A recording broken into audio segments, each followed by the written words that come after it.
Welcome back جی. Break کے بعد آپ کے ساتھ ہیں اور مجھے دو چیزوں پہ، دو اہم موضوعات پہ آپ سے گفتگو کرنی ہے. سب سے پہلے میں آپ سے جو بات شیئر کروں گا کہ ایک خلاصہ ہے اسرائیل کے حوالے سے کہ اسرائیل فوج نے کہا ہے کہ اس کی جانب سے غزہ پر فضائی بمباری کی شدت میں اضافہ کیا جائے گا اور اس نے فلسطینیوں کو شمال سے جنوب کی جانب نقل مکانی کرنے کی ہدایات کر دی ہیں. اور ہمیں یاد ہے پچھلے چند دنوں میں ہم نے دیکھا کہ جب ہدایات ملی نقل مکانی کی تو پھر اس کے بعد کس طرح سے بروٹل قسم کا ایکشن لیا گیا اور مسلمانوں کی نسل کشی کرنے کے لیے جو بن پڑتا تھا اسرائیل نے کیا ہے. یہ بھی بتاؤں آپ کو کہ اسرائیلی حکام کے مطابق حماس نے اس کے 1400 سے زائد شہریوں کو ہلاک کیا ہے، جبکہ فلسطینی حکام کے مطابق غزہ میں 4600 سے زائد افراد مارے گئے ہیں. اور اسرائیلی فوج نے غزہ میں یرغمال بنائے جانے والے افراد سے متعلق اعداد و شمار جاری کیے ہیں، جن کے مطابق یرغمالیوں کی تعداد 203 ہے. یہ فلسطین کے حوالے سے جو ہماری ذمہ داری بنتی ہے اس کے بارے میں بتایا میں نے آپ کو. لیکن ایک بات اور بھی میں نے آپ سے ڈسکس کرنی ہے، ہمارے کھیل کے میدان وہ ویران کیوں ہیں؟ اور بڑا مشہور مقولہ ہے کہ جس قوم کے کھیل کے میدان آباد ہوتے ہیں وہاں کے ہاسپٹلز ویران ہوتے ہیں. ہمیں اس کو بیلنس کرنا ہے، اس پہ بات کرنی ہے. دو بڑے خوبصورت اور معزز مہمان میرے ساتھ موجود ہیں، ان کا تعارف کرواتا چلوں. اسٹوڈیوز میں میرے ساتھ موجود ہیں محمد علی، یہ NLP ٹرینر ہیں، سپورٹ سائیکالوجسٹ ہیں. ان کی ایکسپرٹیز کے حوالے سے بھی بات کریں گے اور اس موضوع پہ بھی بات کریں گے. ان کو وارملی ویلکم کرتے ہیں. سر السلام علیکم. وعلیکم السلام ورحمۃ اللہ. خیریت سے ہیں جی آپ سنائیے. الحمدللہ الحمدللہ. ان کے ساتھ گفتگو کریں گے جی. اور ہم نے جو خاص طور پہ گفتگو کرنی ہے، جو ہماری ذمہ داری بنتی ہے فلسطین کے حوالے سے، رانا محمد شفیق خان پسٹوری صاحب صحافی ہیں، مصنف ہیں، کالم نگار ہیں، ہمارے سینئر ساتھی ہیں. ان کو بھی وارملی ویلکم کریں گے. ہمارے ساتھ لائن پہ موجود ہے رانا صاحب. السلام علیکم سر. وعلیکم السلام ورحمۃ اللہ وبرکاتہ. کیا حال ہے؟ ٹھیک ہے؟ ہم خیریت؟ سر آپ کی دعائیں ہیں.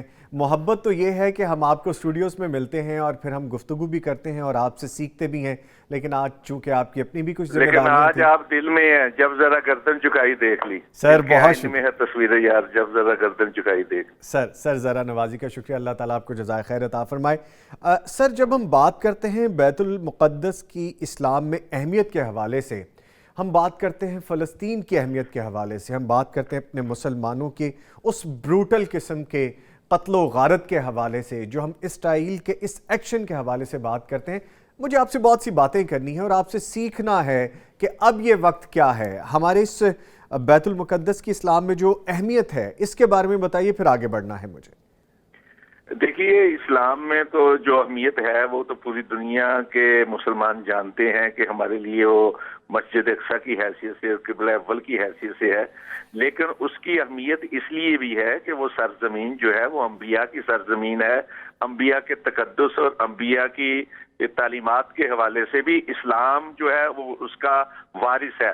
اور تیسری وجہ یہ ہے کہ وہاں کے رہنے والے باشندے جو ہیں اکثریت میں وہ مسلم ہیں.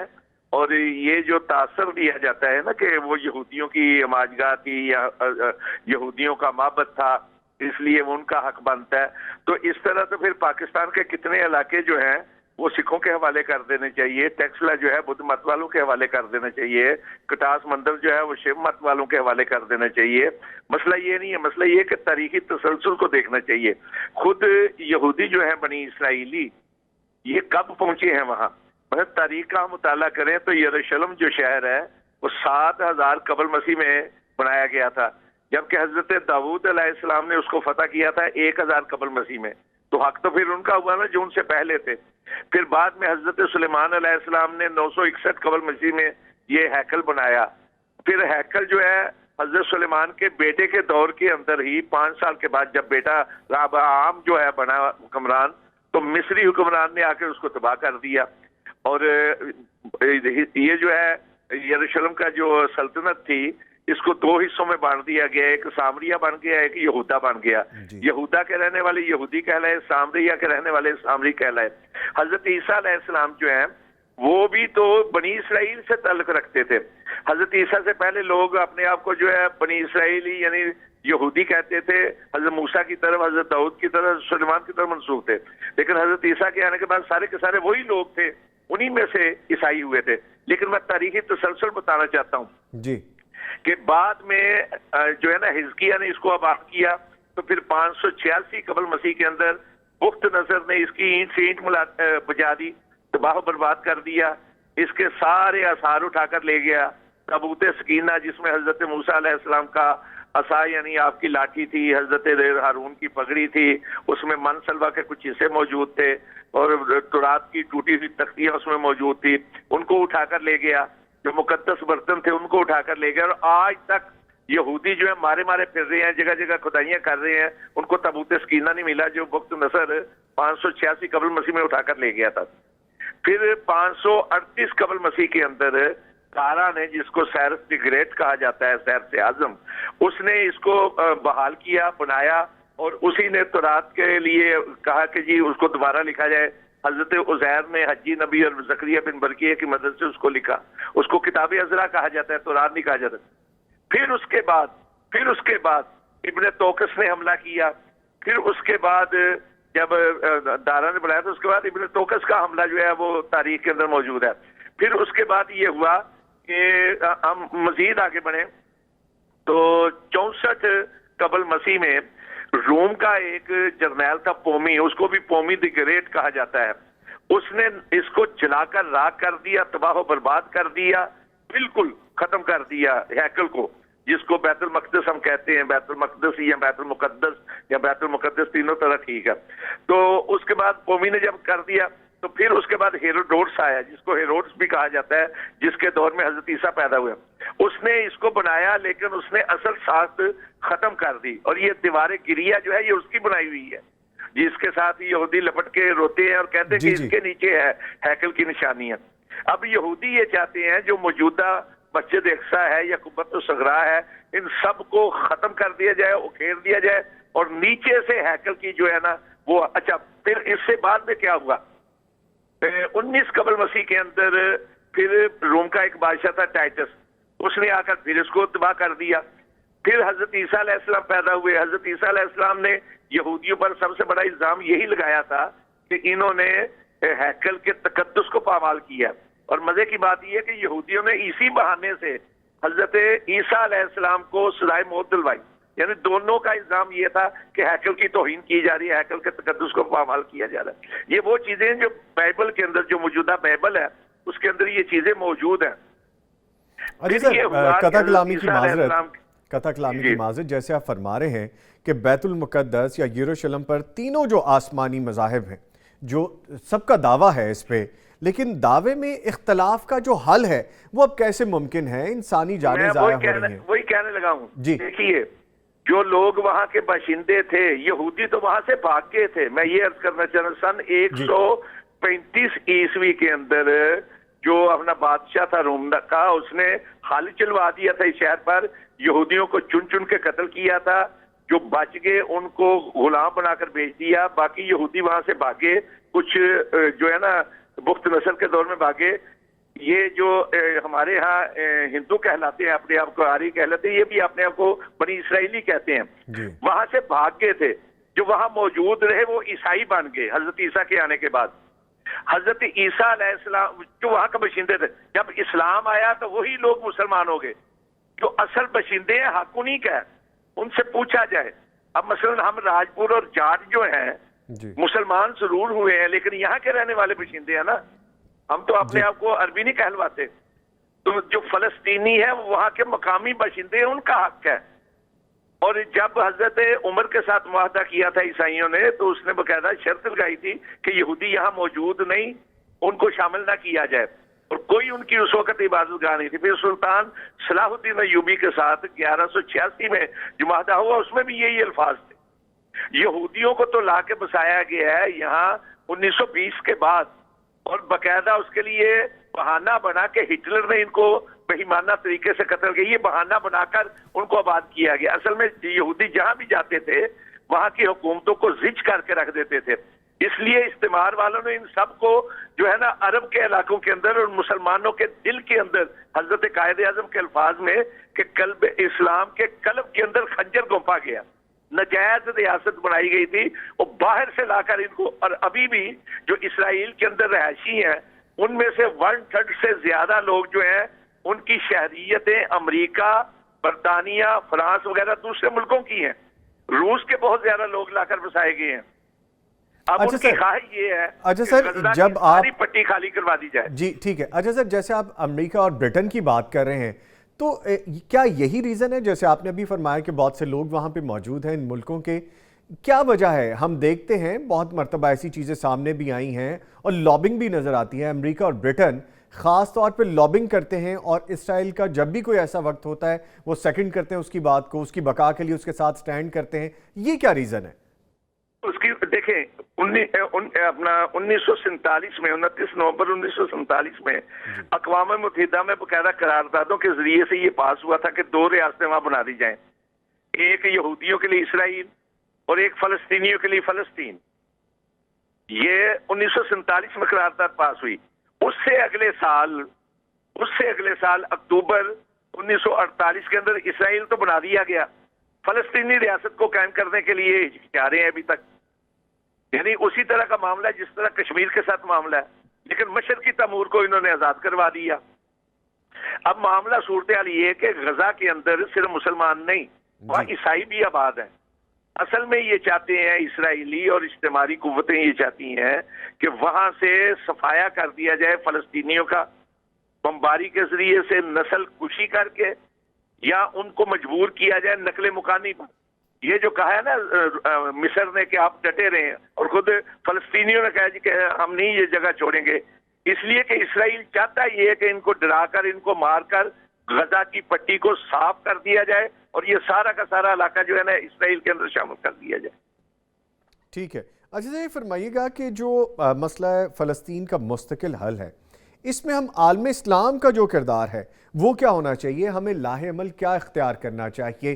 ابھی کچھ دیر پہلے بھٹی صاحب موجود تھے تو انہوں نے باقاعدہ قرآن کی آیت سے بتایا، ہمیں یہ سیکھ ملتی ہے کہ پریکٹیکل جہاد کی بھی ہمیں بتایا جاتا ہے ہمارے مذہب میں، باقاعدہ دین اسلام کہتا ہے کہ جہاں پہ ایسی بات ہو تو سٹینڈ ہونا چاہیے۔ ہمیں کرنا کیا چاہیے اب؟ دیکھیے، اس میں تو یہ ہے کہ سب سے پہلے تو ہم آواز ہونا چاہیے اور بالکل فلسطینیوں کے ساتھ کھڑے ہونا چاہیے۔ دیکھیے، حماس کے اوپر تو سوال یا نشانات کھڑے ہو سکتے ہیں یا کیے جا سکتے ہیں، لیکن اس وقت حماس کا بھی ساتھ دینا چاہیے، اور حماس سے بڑھ کر ان بے گناہ فلسطینیوں کا ساتھ دینا چاہیے جو حماس میں تو شامل نہیں لیکن فلسطینی ہیں اور ان کو بمباری کر کے مارا جا رہا ہے۔ اب جو ہلاک ہوئے ہیں ان میں زیادہ تعداد عورتوں اور بچوں کی ہے۔ کیا قصور ہے عورتوں اور بچوں کا؟ اور پھر یہ ہے کہ پوری دنیا کے اندر یہ مانا جاتا ہے کہ شہری آبادیوں پر بمباری نہیں کی جائے گی، یہاں شہروں کے شہر تباہ کیے جا رہے ہیں، اسپتالوں پر بمباری کی جا رہی ہے، 35 سے زیادہ مسجدیں جو ہے شہید ہو چکی ہیں۔ سارے مسلمانوں کو ایک ہونا چاہیے، یک زبان ہونا چاہیے، اور جو اصول ہیں جنگ کے ان کی آواز اٹھانی چاہیے اور بتانا چاہیے کہ یہ دیکھیے بہت اچھی بات کی سعودی عرب نے، انہوں نے کہا کہ کم از کم 1967 کی سرحدیں جو ہیں ان کی تو پاسداری کی جائے۔ 1967 کے اندر جو جنگ بندی ہوئی تھی اس کے بعد جو سرحدیں قائم کی گئی تھی اقوام متحدہ کی روشنی کے اندر، اگرچہ اس کے باوجود اسرائیل کا وجود جو ہے وہ غیر قانونی ہے، ناجائز قابض کے طور پر ایک نیا ملک بنایا گیا تھا، لیکن کم از کم وہاں تک تو جانا چاہیے، اور اس پہ اقوام متحدہ کے بھی یہی قراردادیں ہیں، اور سارے مسلمان ملک جو ہیں اس کے اوپر جو ہے نا آواز بھی اٹھا رہے ہیں، اور دوسرے یورپین ملک جو ہیں اس کی نفی بھی نہیں کر سکتے۔ سر، جب ہم بات کرتے ہیں مسلمان ممالک کی، مسلم ممالک کی، بہت زیادہ دور دور بیلٹس نہیں ہیں، سرحدیں بڑی نزدیک بھی ہیں، اگر ہم تھوڑا جغرافک اس کو سٹڈی کریں تو کوئی بہت زیادہ ڈسٹنس بھی نہیں ہے، ساتھ ملے ہوئے ہیں، جی ساتھ ملے بھی ہوئے ہیں، اور ہم اگر اسی طرح سے مسلمان اور مسلم ہماری جتنی بھی امہ ہے اکٹھی ہو جائے تو کیا مجال ہے کہ اس طرح کی کوئی چیز ہو؟ آپ بڑے اچھے طریقے سے جانتے ہیں کہ سوشل میڈیا پہ جب ہم وہ ویڈیوز دیکھتے ہیں، چھوٹے چھوٹے بچے ہیں اور بے کفن ہیں، ینگسٹرز ہیں، نہتے لڑ رہے ہیں، اور پھر ہماری مائیں بہنیں اور خواتین ہیں، ان کے بھی حالات ہم دیکھ سکتے ہیں کیا ہیں۔ ہم اتنے ہی بے بس ہو گئے ہیں میں یہ کہتا ہوں نظامی صاحب، میں یہ عرض کرنا چاہ رہا ہوں کہ ہماری فوج کا ماٹو ہے جاہدو فی سبیل اللہ، جہاد فی سبیل اللہ. تقریباً تمام مسلمان ملکوں کا ماٹو یہی ہے، جہاد فی سبیل اللہ. اگر آپ بھی وقت جہاد نہیں تو پھر کون سا ہوگا؟ میں کہتا ہوں کہ آپ حملہ نہیں کر سکتے، کم از کم دھمکی تو لگا سکتے ہیں. سارے ملک اگر یک زبان ہو کر یہ کہے نا کہ ہم دیکھتے ہیں کون ہے اسرائیل اور بھیج رہے ہیں ہم فوجیں، تو ان کا پتا پانی ہو کر رہ جائے گا، ان کا بھی اور ان کے بڑوں کا بھی. سعودی عرب کے اس نے شہزادہ محمد بن سلمان نے ذرا امریکی جو تھا وزیر خارجہ اس کو کروائی تھی نا، تھوڑی سی دیر کروائی تھی ملنے سے، تو ان کا پورا جو ہے نا کانگریس کا، اپوزیشن کا بھی اور حکومتی پارٹی دونوں کے کانگریس مین جو ہے وہاں پہنچ گئے ہیں. تو اسے امریکی بادشاہ وغیرہ جو کہہ رہے ہیں جی کہ اپنا ہم آئیں گے، یہ کریں گے، وہ کریں گے. سارے ملک اگر یک زبان ہو جائے، کم از کم سفارتی سطح پہ تو کام کریں. سر ایک آخری کویسچن جو میں آپ سے کرنا چاہوں گا کہ اب حماس اسرائیل تنازع کی جو ٹائمنگ ہے اس کو آپ کیسے دیکھ رہے ہیں، اور اس کے آنے والے وقت میں نتائج کیا آ سکتے ہیں انٹرنیشنلی، نہ صرف اسرائیل اور فلسطین کے حوالے سے، انٹرنیشنلی کیا امپیکٹ اور کیا اثرات آ سکتے ہیں؟ دیکھیں اصل میں نا عام لوگ شاید نہیں سمجھ رہے، اس وقت دو علاقے ہیں فلسطین کے، دو حصے ہو چکے ہیں. ایک حصہ جسے مغربی کنارہ کہا جاتا ہے جہاں باقاعدہ فلسطین اتھارٹی کی حکومت ہے، دوسری طرف ہے غزہ کی پٹی، یہ بھی فلسطین ہی کا حصہ ہے. لیکن یہاں حماس جو ہے وہ اپنی کارروائیاں ڈالتے رہتے ہیں. حماس قدرے جو ہے طاقتور ہے، یہ نہیں کہتے کہ حماس جو ہے وہ اکثریت میں ہے، لیکن بہرحال اس نے کسی نہ کسی طور پہ طاقت حاصل کی ہوئی ہے. حماس نے جو حملہ کیا جس وقت، اس وقت مغربی پٹی والے اور کچھ اور مسلم ممالک نے اس پہ سوالات اٹھائے تھے، تحفظات کا اظہار کیا تھا. لیکن اس کے بعد جس انداز سے جارحیت کا ثبوت دیا ہے اسرائیل نے، اور جس طرح بے گناہوں پر حملے کیے ہیں اور بستیوں کی بستیاں جو ہیں ان کو تباہ کر دیا ہے، بے گناہ بچوں اور عورتوں تک کو مارنے سے دریغ نہیں کیا، اس کے بعد اب رخ کچھ اور بن چکا ہے. اور ہم یہ سمجھتے ہیں کہ اگرچہ یہ بہت بڑا نقصان کیا گیا ہے مسلمانوں کا، مسلمانی شہداء کا یا مسلمان افراد کا، لیکن اس کو بنیاد بنا کر ایک جگہ پہ جمع بھی ہو سکتے ہیں، اور اس کو بنیاد بنا کر یہی وقت ہے کہ فلسطین کے مسئلے کو حل کروایا جائے. اگر اب بھی فلسطین کے مسئلے کو حل نہ کروایا گیا تو پھر کبھی نہیں ہوگا. ٹھیک ہے، بہت شکریہ ہمارے ساتھ لائن پہ موجود رہے رانا محمد شفیق خان پسٹوری صاحب. سر آپ کے وقت کا شکریہ. اسٹوڈیوز میں میرے ساتھ چونکہ موجود ہیں محمد علی صاحب، اور ان سے بھی گفتگو کریں گے. محمد علی صاحب بہت شکریہ آپ کے پیشنس کا، لیکن چونکہ یہ ذمہ داریاں ہیں یہ بھی ادا کرنی ہیں، اور ہم دعا گو ہیں کہ اللہ تعالیٰ جلد از جلد ہمارے فلسطینی اپنے بہن بھائیوں، بیٹیوں، بچیوں اور تمام ان لوگوں کو جو اس وقت اپنی بقا کی جنگ میں مصروف ہیں ان کو کامیاب کرے اور اس مشکل وقت سے نکالے. آمین آمین یا رب العالمین. سر ایک اور مشکل یہ بھی ہے کہ ہم نے اپنے بچوں کو موبائل پکڑا دی ہیں، اسمارٹ فونز پکڑا دی ہیں، یہ گیجٹس پکڑا دی ہیں. ہم کہتے ہیں کہ جو کھیلنا بیٹا اس پہ کھیل لو. میں اس کو ایکس باکس لا دیتا ہوں، پلے اسٹیشن لا دیتا ہوں اور اس طرح کی چیزیں لا دیتا ہوں کہ بیٹا گھر میں بیٹھ کے کھیل لو. کہاں گئے وہ وقت جب آپ اور میں کبھی ہاکی کبھی فٹ بال کے لیے باہر نکلا کرتے تھے، اور ہم سائیکلنگ کے لیے 1-2 گھنٹے پوری ایکسرسائز کیا کرتے تھے. ہم ان میدانوں میں جاتے تھے جہاں پہ کرکٹ کھیلی جاتی تھی، جہاں پہ والی بال کھیلی جاتی تھی. ہم صحت مند معاشرے کو بڑے اچھے طریقے سے انجوائے کرتے رہے. ہمارے بچے وہ نہیں کر رہے. اب ہو کیا رہا ہے، بچے بیٹھے بیٹھے اوبیسٹی کا شکار ہو رہے ہیں، موٹے ہو رہے ہیں. پھر اس کے بعد ان کا وہ سٹیمنا نہیں ہے، ان کا ذہن اس طرح سے گرو نہیں کر رہا. آئی ایم ناٹ سیئنگ دس کہ وہ ترقی نہیں کر رہے، ڈیفینیٹلی ترقی تو وہ کر رہے ہیں، ٹیکنالوجی تو وہ جان رہے ہیں. ہم پیچھے نہیں ہو گئے ان معاملات میں. نحمدہ و نصلی علی رسول الکریم، بسم اللہ الرحمن الرحیم. اچھا نظامی صاحب، سب سے پہلی چیز تو آپ نے بڑا زبردست ٹاپک اٹھایا. اس کی وجہ یہ ہے کہ یہ آپ میرے نزدیک یہ سیکنڈری ہے جو ابھی آپ نے بات کی ہے. جی، اس کا جو پرائمری ہے نا وہ یہ ہے کہ ہم پیرنٹنگ سیکھ لیں. جی، ہم نے پیرنٹنگ سیکھی نہیں، ہم پیرنٹس بائی چانس ہیں. ٹھیک ہو گیا. اگر ہم نے پیرنٹنگ سیکھی ہوتی تو ہمیں پتہ ہوتا کہ ہمارے نبی صلی اللہ علیہ وسلم نے ہمیں کس طرح سے بچوں کی تربیت کرنے کا طریقہ سکھایا ہے.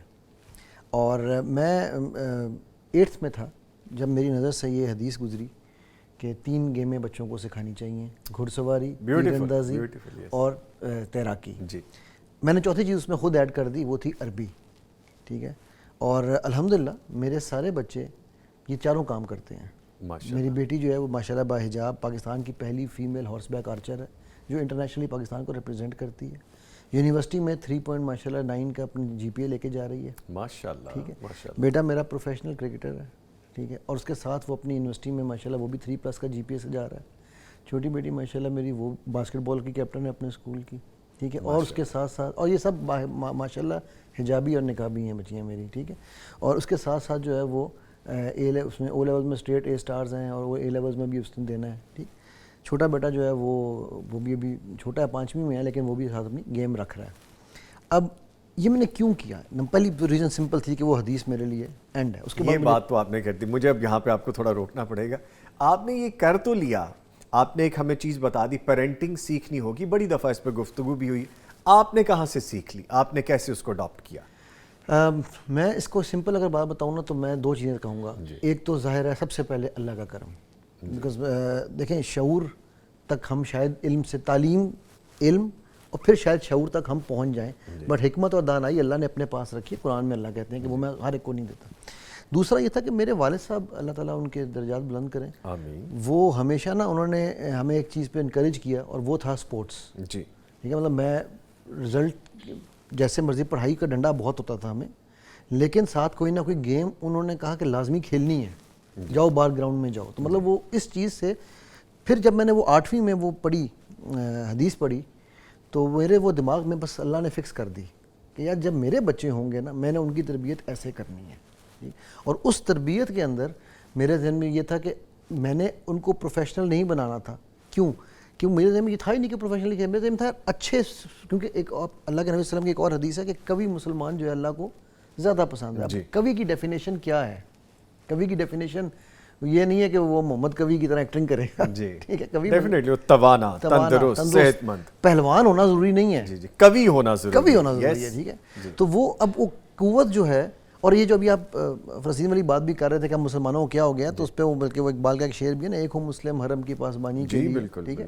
تو ہم میں وہ کیوں نہیں ہے, وہ کیونکہ ہم میں قوت ختم ہو چکی ہے, ہم کاؤچ پوٹیٹوز بن چکے ہیں.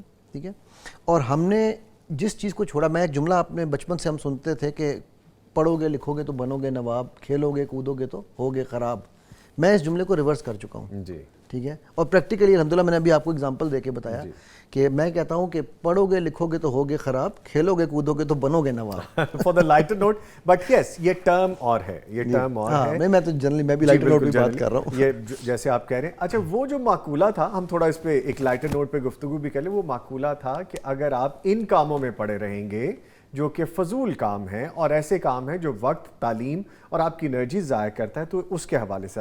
بٹ اگر آپ کوئی بھی کام جیسا کھیلوں کے حوالے سے علی صاحب بات کر رہے ہیں, ان کو پازیٹیو اور طریقے سے کریں گے, اس کا پراپر جو وے ہے اس کے ساتھ آپ اس کو اپنی زندگی میں لائیں گے تو پازیٹیو تبدیلیاں آتی ہیں, جیسے سر آپ کہہ رہے ہیں. پلیز کیری آن سر. بالکل. تو یہی ایگزیکٹلی یہی میرا بھی پوائنٹ ہے. اب اس کا فائدہ کیا؟ دیکھیں میں جب سائیکالوجی پڑھنی شروع کی اور ہیومن سائیکالوجی کو, اس برین کو سمجھنے کی کوشش کی, اس مشین کو سمجھنا میرا خیال ہمارے لیے بڑا ضروری ہے.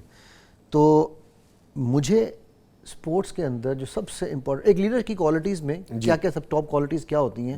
لیڈر کی ڈیسیجن میکنگ, لیڈر کی ٹیم بلڈنگ, ٹیم مینجمنٹ. ٹھیک ہے. لیڈر کی attentiveness, being in the moment. یہ مطلب وہ بیسک کوالٹیز ہیں. آپ مجھے بتا دیجئے کون سا ایسا سپورٹس مین ہے جو لیڈرشپ نہیں سیکھ جانتا؟